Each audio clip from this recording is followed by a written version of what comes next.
First time they actually had a political convention was actually in 1832. Prior to that, they would essentially, the states, they would have congressional delegations choose who was going to be the nominee. What they did in 1832, there was a third party called the Anti-Masonic Party. It was actually in 1831, technically, and they chose their nominee that year. And then what happened was other political parties started to copy that. Andrew Jackson was running for re-election as a Democrat, and he started to copy that, and subsequently, political parties have had conventions pretty much nonstop. Now, the primary process, it used to be conventions from 1832 basically to the beginning of the 1900s decided everything. The primary process gradually started to take steam, and it put a little bit of more democracy in the process, allowed the people to directly choose rather than only the delegates, the high command of the political party. In 1912, the Republican Party had primaries, and William Howard Taft was the incumbent president, and Theodore Roosevelt, who was actually his mentor and his predecessor, ran against him in the Republican primary because he believed that Taft was not the progressive that he thought he was.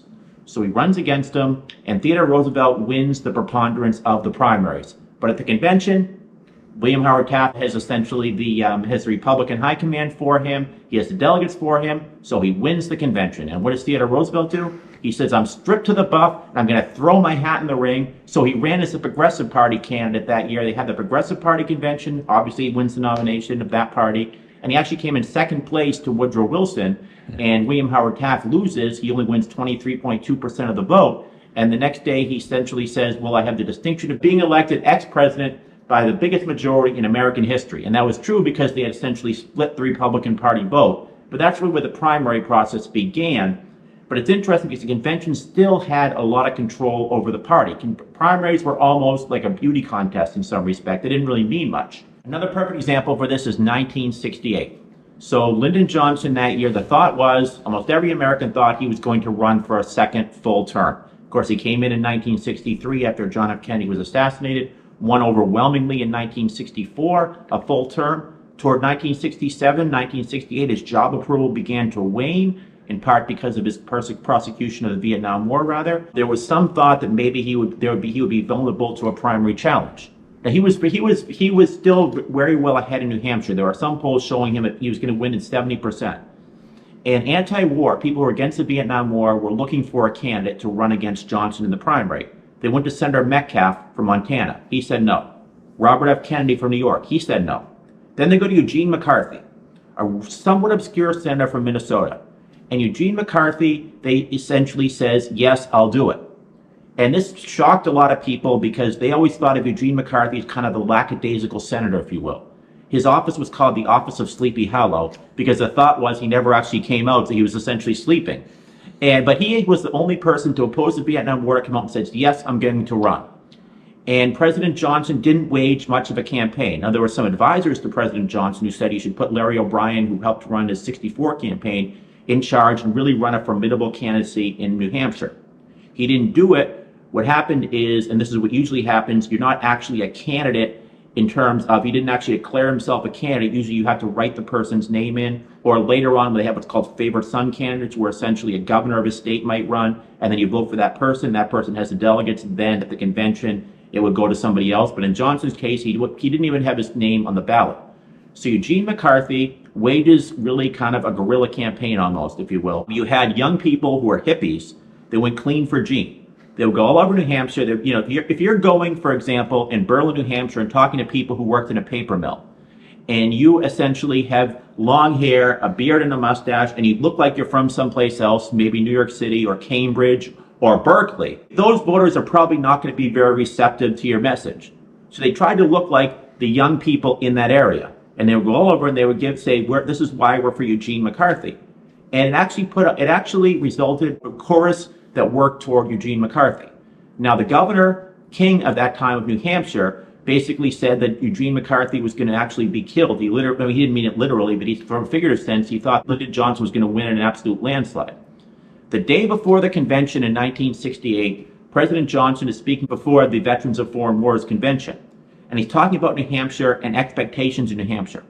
And it's true, the media tends to cover whoever comes in second or third place, sometimes just as much as the person who actually wins. So he said, it's interesting. He said, New Hampshire is the only state in the country where winning 20% of the vote is considered a victory, 40% is considered a mandate, and 60% Unanimous. The next day was an absolute shock. President Johnson only won 48% of the vote. Eugene McCarthy garners 42.4% of the vote. Americans are saying, is this possible? Could President Johnson actually be vulnerable? There's a poll in Wisconsin, and the poll in Wisconsin shows Eugene McCarthy actually beating President Johnson. Subsequently, Robert Kennedy transmogrifies, changes his mind, and gets in the race. And President Johnson, on March 31st, 1968, delivers a speech about Vietnam. And people thought this was going to be standard operating procedure, a milquetoast speech, but then at the end, he says, and I shall not seek, and I will not accept the nomination of my party for another term as your president. Now, cars went off the road. I'm sure people just did not expect this to happen. Somebody who was just a congenital politician. Someone used to say at one point, I rarely do I think about politics less than 18 hours a day. Now President Johnson is not running for re-election. So what happens? Well, you have Eugene McCarthy running, being against the Vietnam War, Robert Kennedy being against the Vietnam War, and then Hubert Humphrey is seriously considering running. It actually took a while for him to actually get into the race, and he's seen as the establishment candidate. He gives a speech in Washington, D.C. a few months later. There's about 1,700 people there. But Hubert Humphrey is seen as the establishment candidate for the Democratic Party. Eugene McCarthy and Robert F. Kennedy are seen, if you will, as the insurrectionists. They're running for the insurrectionist wing. You come to the Oregon primary, and Eugene McCarthy actually beats Robert F. Kennedy. That's the first time any candidate has lost an election. So very interesting election. Eventually, you go to the convention, and because Hubert Humphrey had won states that don't have primaries, where they just have conventions and won delegates, there was an uprising for Eugene McCarthy supporters. Kennedy had been shot on June 6th that year. There was an uprising of people. Eugene McCarthy said Eugene McCarthy should be the nominee because he won the primaries. So as a result, you have literally riots in Grant Park in Chicago where the convention is. By the way, Humphrey himself was thinking about potentially moving the convention to Miami Beach, but they didn't do that. So you have riots at the convention. This really hurt Hubert Humphrey because he images the Democratic Party. There's this huge schism within the Democratic Party. He delivers basically kind of a milquetoast address, if you will. But after the convention, Hubert Humphrey has a problem, and his problem is unifying the Democratic Party. Eugene McCarthy's supporters did not like Hubert Humphrey. They viewed him almost as the political antichrist, and Eugene McCarthy himself was reluctant to endorse Hubert Humphrey. So what happens? Toward the end of the campaign, Hubert Humphrey starts to change his views a little bit on Vietnam. Now, there were actually some senators who recommended to Hubert Humphrey that maybe he should actually resign as vice president to show that he's distinct from President Johnson's unpopular policy on Vietnam. He didn't do that. But on September 30th of 1968, he's delivering a speech in Salt Lake City, Utah, and he calls for a unilateral bombing halt as an acceptable risk for peace. He says this, when he makes that statement, all of a sudden that being 15 points behind the Republican candidate Richard M. Nixon, he starts to get closer and closer and closer. All the people who are protesting his convention, they dissipate. There are very few of them. And Humphrey gets very close to actually upending Richard Nixon, who had pretty much led for the entire fall that year. Finally, Humphrey gets Eugene McCarthy to make an endorsement. And Eugene McCarthy makes an endorsement 1 week prior to the convention. In his endorsement, he says, I've agreed to support Vice President Humphrey for president, and I ask that my supporters suffer with me. That was the endorsement right there. Hubert Humphrey was in the unenviable position of having to say, well, I'll take it. Because Hubert Humphrey was always the one who talked about being pleased as punch and politics of joy, politics of purpose. Of course, 1968 was probably the wrong election to run in that because with the race riots, with Vietnam, people were not looking for politics of joy. To Eugene McCarthy's credit in terms of Humphrey, I guess, the day before the convention, both Nixon and Humphrey were on television, and they did 3-hour telethons where people would call up and talk about what a wonderful human being they are. And at one, Eugene McCarthy did give a full-throated endorsement, where it was probably too late, and Hubert Humphrey barely lost that election. Many blame Eugene McCarthy for Richard Nixon's narrow victory in that election. There were other factors too. George Wallace, the former governor of Alabama, was running that year, very much of a populist, very similar to Donald Trump in terms of having a blue-collar appeal, if you will. He would talk about multinational corporations and their influence. He was very liberal on many domestic issues, and as governor of Alabama, he had no qualms whatsoever in terms of spending money. He used to at one point say, I have no problem spending money. I like to spend money. Whether he took blue-collar votes from Humphrey or whether he took votes from Nixon, It's kind of probably about equidistant when you think about it. At the end of the day, George Wallace landed up winning 5 southern states, and those states were eventually became Republican states in 1972 with Richard Nixon. But that was probably one of the most interesting elections in American history. The Iowa caucuses were really placed on the political map in 1975, I think, because former Governor Jimmy Carter really took them seriously.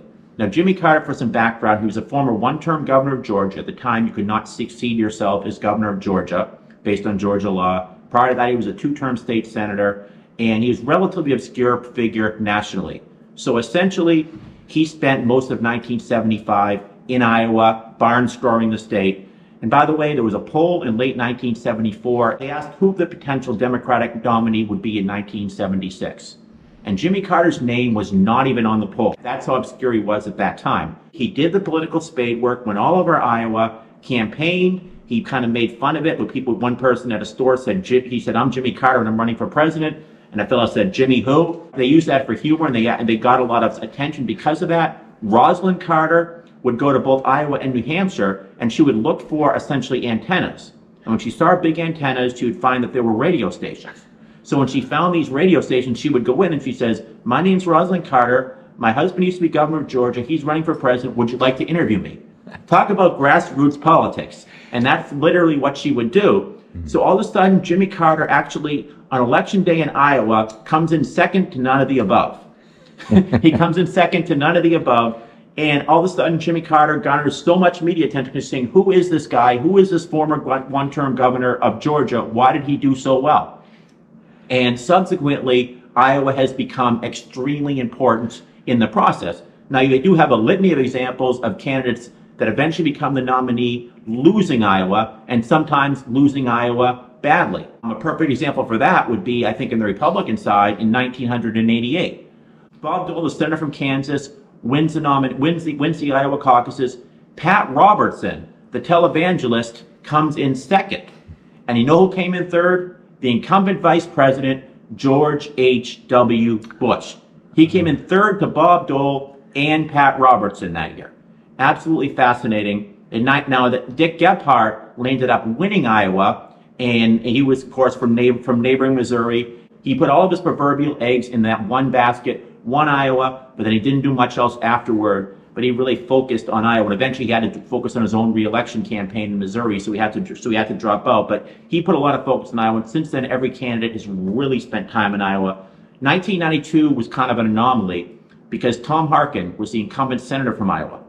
And because Tom Harkin was so far ahead of the polls, and because it was his home state, Greg Smith, who was Bill Clinton's advisor that year, said we're not going to compete with the hometown kid in Iowa. So the Iowa caucuses became completely irrelevant on the Democratic side.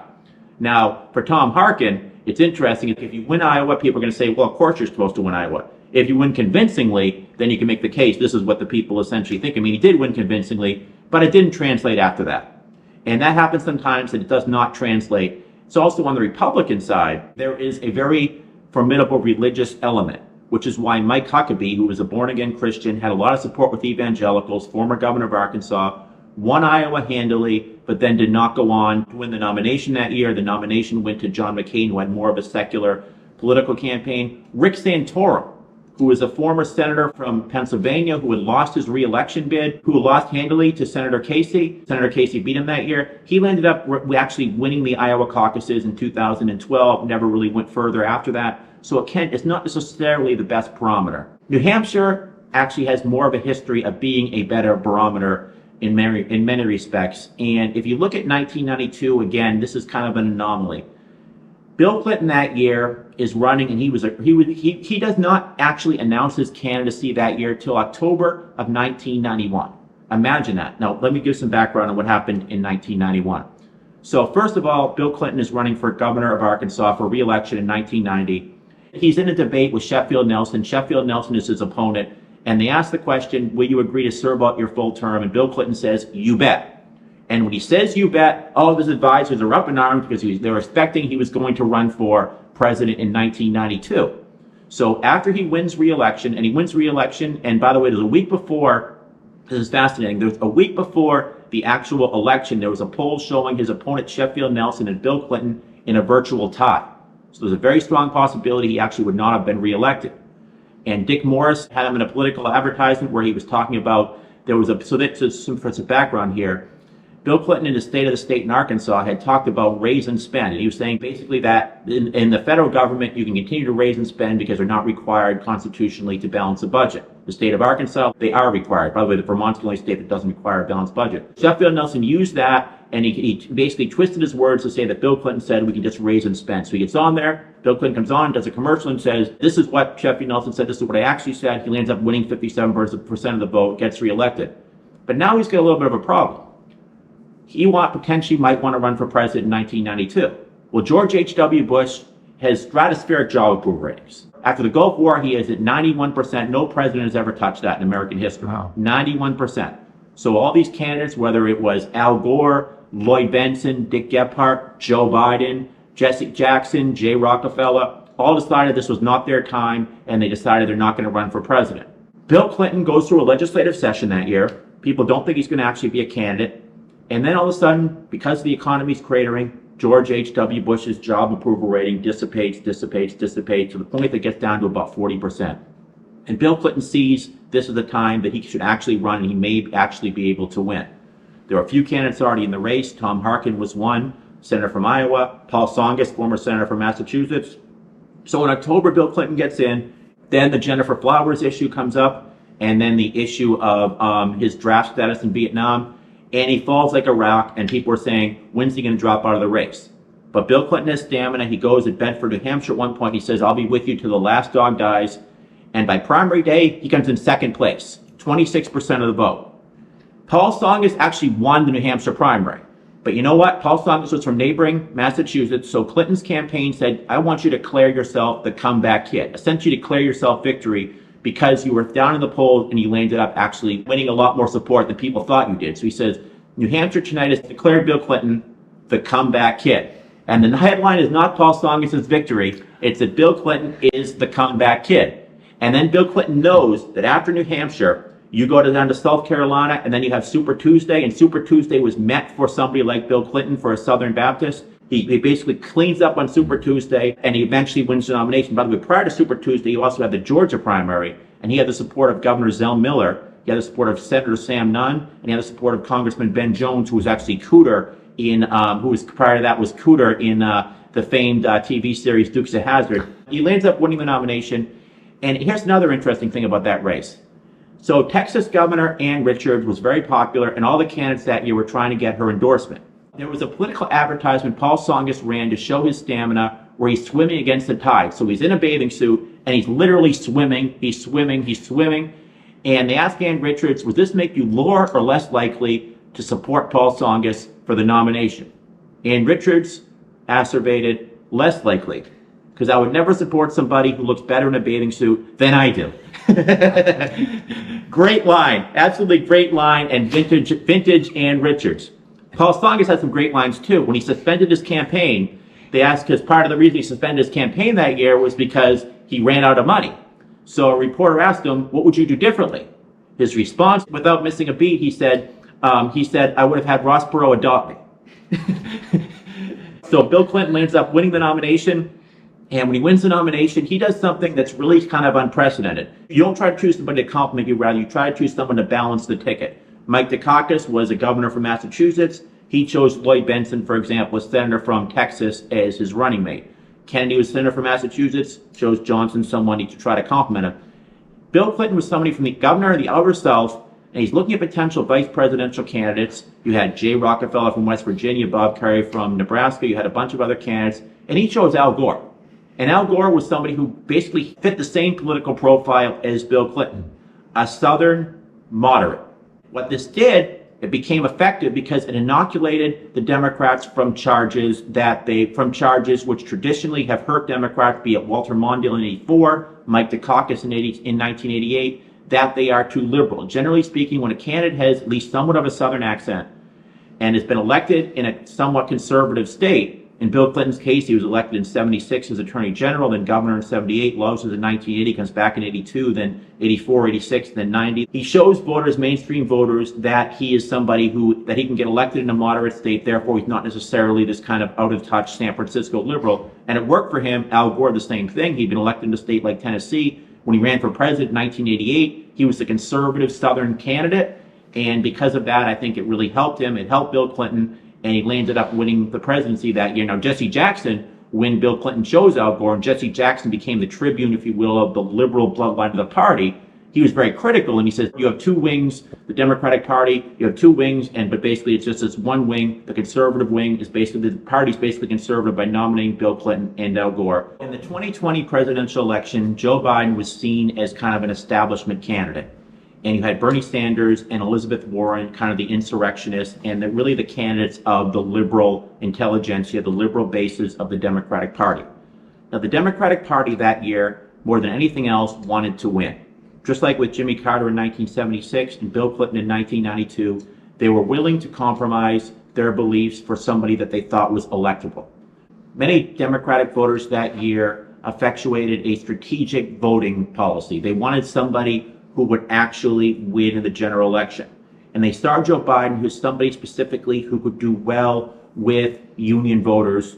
And it's interesting because in 2016, Donald Trump won 43% of union voters. Hillary Clinton only won 51%. And union voters are traditionally Democratic voters. They're Democrats because they tend to be populist on economic issues, and they tend to be on cultural issues. They tend to be more conservative. They viewed Joe Biden, they knew that based on the polls, Joe Biden was someone who could win over union voters. And it was actually correct in that he did win 56% of union voters. We did do better than Hillary Clinton had done. They looked at Joe Biden as somebody who potentially would be electable. The Iowa caucuses tend to be a place where the more liberal candidate wins on the Democratic side, the more conservative candidate wins on the Republican side. So Joe Biden did not win the Iowa caucuses, the activist-based Iowa caucuses. He actually came in 4th place. Then you go to New Hampshire. And in New Hampshire, again, Joe Biden did not win New Hampshire. He came in 5th place. And interestingly, the day of the New Hampshire primary, Joe Biden, he was in New Hampshire. He did Radio Row. He was interviewed by media people all through Manchester, New Hampshire. He saw the early polls, and he realized he was going to lose. He did not even stay in New Hampshire to address his supporters. He went to South Carolina, and he knew that was make or break for him. He went there and to South Carolina, and he also realized that African Americans, specifically conservative white Democrats, were essentially his base. That was his main constituency, and he realized that those are the people who are going to vote for him. Also, some union people in South Carolina. Focuses on a laser like in South Carolina, wins the endorsement of James Clyburn. James Clyburn, a very popular congressman in South Carolina. This is probably the most important endorsement in terms of keeping a campaign alive, I think, since Ronald Reagan got the endorsement of Jesse Helms in the North Carolina primary back in 1976. Very important. So he campaigns, focuses like a laser, and actually wins the South Carolina primary. He says, "You brought me back." And then after South Carolina, and then after Super Tuesday, all of a sudden, former candidates, whether it was Pete Buttigieg, endorses Joe Biden. Amy Klobuchar endorses Joe Biden. Beto O'Rourke, who dropped out earlier, former congressman from Texas, endorses Joe Biden, and the entire Democratic establishment consolidates toward Joe Biden. Elizabeth Warren became somewhat of a non-entity, in part because in Massachusetts and other states, she lost on that Super Tuesday, actually came in 3rd place. Bernie Sanders in 2nd, and Joe Biden never spent an hour or a day of his time in Massachusetts, won the New Massachusetts primary. But Bernie Sanders was the only major challenger he had. Tulsi Gabbard was also in the race. Bernie Sanders was the major challenger, and the Democratic establishment believes that because Bernie Sanders considers himself a democratic socialist, that Donald Trump would put that moniker on Bernie Sanders, and he realizes that many Americans, when they think of the word socialism, they're not necessarily thinking about Scandinavian countries. They might think about communist regimes and think that Bernie Sanders wants to make America essentially a replica of a Marxist regime. So that's what they're afraid of, and they're doing strategic voting. All of a sudden, Joe Biden starts to win more and more primaries, and he becomes the nominee. Now, he wasn't necessarily the favorite of the Democratic base. He was not somebody who really galvanized a lot of support, but he was somebody who was seen as electable and somebody who would be inoculated from the criticism that he's essentially is a Marxist or that he is too liberal. and he wins the nomination, and the Democratic Party consolidates toward him. Bernie Sanders himself consolidates and spends a lot of time campaigning for Joe Biden. Elizabeth Warren campaigns for Joe Biden. The entire Democratic Party really spends a lot of time. It really benefited him because you did not have the division in the Democratic Party that you had in '68, for example, when you had those who supported the Vietnam War and those who didn't support the Vietnam War. It wasn't necessarily a positive vote for Joe Biden. It was because Donald Trump is such a galvanizing figure for Democrats that all they wanted was somebody who was electable. And because of that, Joe Biden, who had supported NAFTA, who wrote the 1994 crime bill signed by Bill Clinton, who had he was recreant to some liberal orthodoxies in the Democratic Party, ended up winning the nomination, and he won the presidency, and Democrats were just happy with that result. Now, interestingly, 2016 was not the first time Donald Trump considered running for president. He had been talking all the way back to 1988, he'd been considered running for president. And in 2000, he actually thought about running for the Reform Party nomination for president. Jesse Ventura, the governor of Minnesota, encouraged him to run that year. He wanted to run as somewhat of a centrist at the time. Healthcare was one of his major issues. He said, if we can't give healthcare to everybody, then what are we doing as a country? That was one of the things that he said. He seriously considered it, and eventually he realized that Pat Buchanan, the former Republican who had left the Republican Party, was probably going to get the nomination. He criticized him. He said basically that the Reform Party was going to nominate somebody who's way too conservative. He called him an Adolf Hitler lover. And Buchanan did win the nomination, won the Reform Party nomination. Donald Trump was always kind of, he'd go back and forth. He'd give money, essentially a lot was transactional. He'd give money to folks like, on the one side, Nancy Pelosi and Chuck Schumer, because they could probably help him in some respects. But he'd give money to Democrats, he'd give money to Republicans. In 2015, when he was thinking about running for president, he was not necessarily seen as the tribune of conservatism.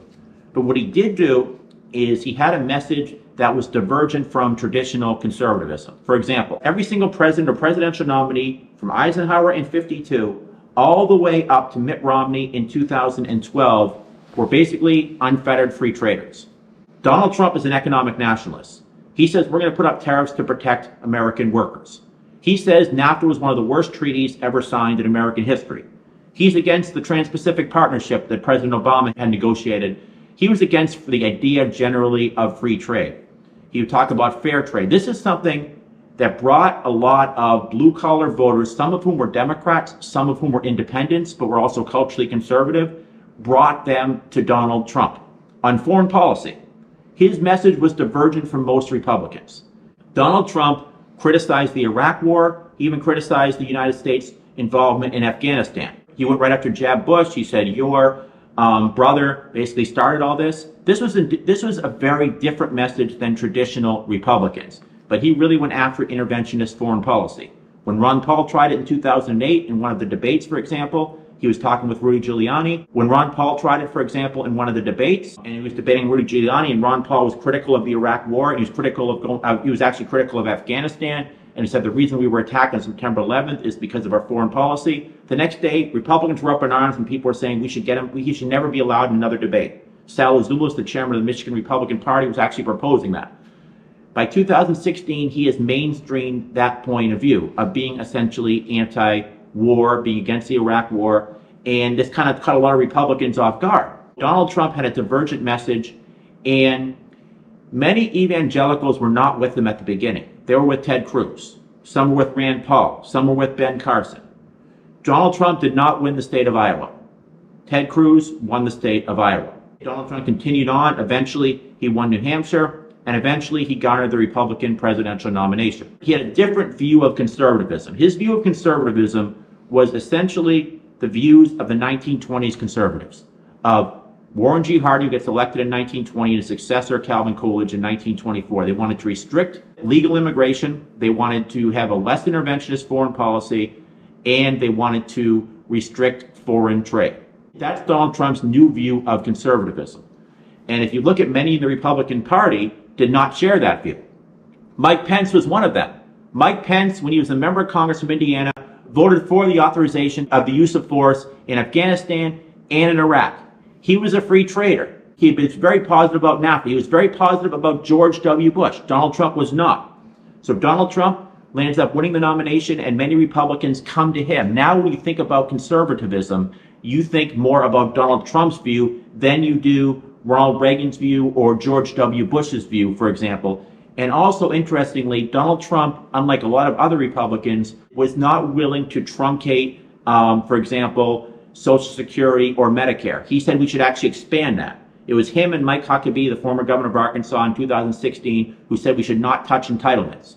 Trump's base, and Huckabee's base as well, are many that depend on those entitlements, and he realizes where his bread is buttered, I think. Donald Trump wins the nomination. Now Donald Trump's version of conservatism is now essentially mainstream conservatism.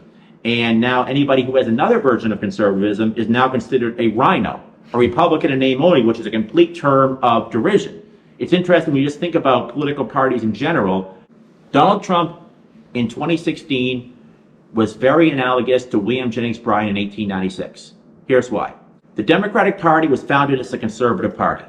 Martin Van Buren in 1837, there was a panic of 1837, a Great Depression. Americans wanted the government to essentially fund social service programs. He literally sold the White House tools so they could not be used for public works projects. That's the conservative he was. Grover Cleveland. In 1893, there's a panic of 1893, a Great Depression. So what happens is Grover Cleveland views himself as a guardian president, constitutional president, and believes he has very little power to stimulate the economy. There are protesters, people coming all over the country. Please, Mr. President, do something. The Democratic Party was always seen as a conservative party. 1894, the party loses 134 seats, the biggest loss of any political party, essentially, in American history in a midterm election. By 1896, the Democratic Party changes. Grover Cleveland does not run for a third term. He's so unpopular. And they nominate William Jennings Bryan. And William Jennings Bryan, he's 36 years old. They call him the Order from North Platte, Nebraska, the Great Order. He had been a former two-term member of Congress from the state of Nebraska, ran for the United States Senate, lost at the time. The political parties in the state legislature actually chose the United States senators, not direct elections, but people you knew when you were voting that the Democratic Party was going to choose William Jennings Bryan. But William Jennings Bryan has a different view. He's against the gold standard. He wants more efficient social services. He wants government to stimulate the economy. So consequently, many Grover Cleveland Democrats, the old guard of the Democratic Party, do not support him for president. And Grover Cleveland himself supports John M. Palmer, an obscure 79-year-old United States Senator, imagine this today, from Illinois, running on the National Democratic Party, which is a breakoff from the Democratic Party. But the point is that William Jennings Bryan changed what the Democratic Party was for. Now the party was seen as more of a liberal party. Look, there's a very similar thing, eerie similitude with Donald Trump. In 2016, he changes the Republican Party's views on trade, on immigration, and on foreign policy. So what happens?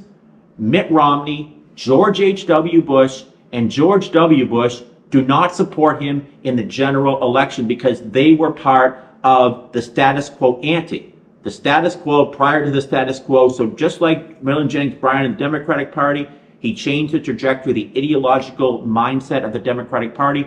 Donald Trump has changed the ideological mindset of the Republican Party.